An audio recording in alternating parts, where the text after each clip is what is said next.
മറ്റൊരു വിഷയത്തിലേക്ക് വന്നാൽ ഈ KPCC അധ്യക്ഷ സ്ഥാനം കെ സുധാകരനിൽ നിന്ന് അകലുമ്പോൾ ഇടഞ്ഞു നിൽക്കുകയാണോ സുധാകരൻ? വിശദമായി തന്നെ നമുക്ക് പരിശോധിക്കാം. TV പ്രസാദ് നൽകും വിശദാംശങ്ങൾ. ഈ KPCC പുനഃസംഘടനയിൽ കടുംപിടുത്തം തുടർന്ന് കെ സുധാകരൻ. നേതൃമാറ്റം അംഗീകരിക്കില്ലെന്നാണ് സുധാകരന്റെ നിലപാട്. ഒരു വിഭാഗം നേതാക്കൾ സുധാകരനെ നിലനിർത്തണമെന്നാവശ്യപ്പെടുന്നുമുണ്ട്.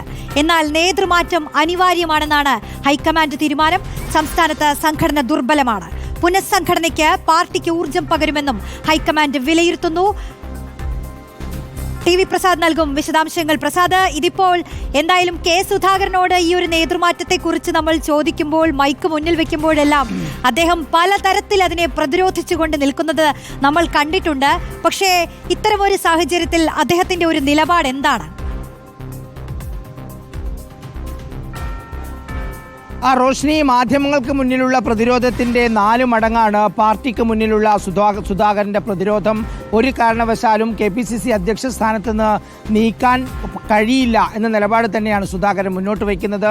ആദ്യം മുതൽ തന്നെ സുധാകരൻ എടുത്തൊരു നിലപാട്, തന്നെ മാറ്റുകയാണെങ്കിൽ പ്രതിപക്ഷ നേതാവ് VD സതീശനെയും ആ സ്ഥാനത്ത് നിന്ന് മാറ്റണം എന്ന നിലപാടാണ് നേരത്തെ തന്നെ എടുത്തത്. നമുക്ക് ഒരുപാട് ചർച്ചകൾ ഓർമ്മയുണ്ട്. 3 or 4 തവണ സുധാകരനെ മാറ്റാനുള്ള ഒരു ശ്രമമുണ്ടായി. പക്ഷെ നിലവിലെ സാഹചര്യത്തിൽ സുധാകരനെ മാറ്റണം എന്ന നിലപാടിലേക്ക് തന്നെ ഹൈക്കമാൻഡ് എത്തുകയാണ്. അത് സുധാകരനെ മാത്രം മാറ്റുക എന്നുള്ളതല്ല, ജില്ലയിൽ ആകമാനമുള്ള പുനഃസംഘടനയുണ്ട്. ജില്ലാ അധ്യക്ഷ സ്ഥാനത്തേക്ക് നേതാക്കന്മാരെ ഉൾപ്പെടെ കൊണ്ടുവന്ന് വരുന്ന തെരഞ്ഞെടുപ്പുകൾ അത് UDFന് അനുകൂലമാക്കാനുള്ള കളമൊരുക്കുക എന്നുള്ളതാണ് ഈ നേതൃമാറ്റത്തിലൂടെ ഉദ്ദേശിക്കുന്നത്.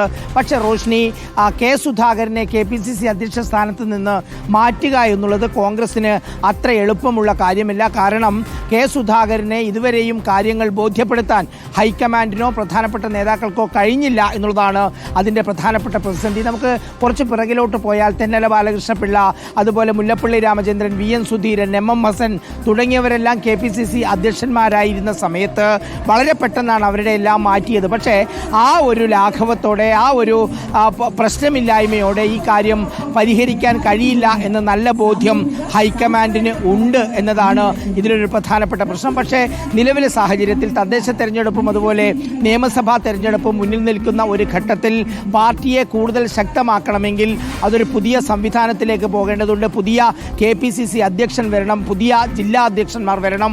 അങ്ങനെ കെട്ടുറപ്പുള്ള പാർട്ടിയാക്കിയാൽ മാത്രമേ തദ്ദേശ നിയമസഭാ തെരഞ്ഞെടുപ്പുകളെ നേരിടാൻ കഴിയൂ എന്ന വിലയിരുത്തലിൽ തന്നെയാണ് ഹൈക്കമാൻഡും പാർട്ടി നേതൃത്വവും ഉള്ളത്. പക്ഷേ അതിന് വഴങ്ങുന്ന രീതിയിലേക്ക് സുധാകരൻ മാറിയില്ല. പക്ഷേ എന്തായാലും സുധാകരനെ കാര്യങ്ങൾ പറഞ്ഞു ബോധ്യപ്പെടുത്തി എത്രയും പെട്ടെന്ന് തന്നെ പുതിയ KPCC പ്രസിഡന്റിനെ അവരോധിക്കുക എന്ന ഒരു ദുർഘടമായ ഒരു സാഹചര്യമാണ് കോൺഗ്രസിന്റെ നേതൃത്വത്തിന്റെ ഭാഗത്തു നിന്നുള്ളത്.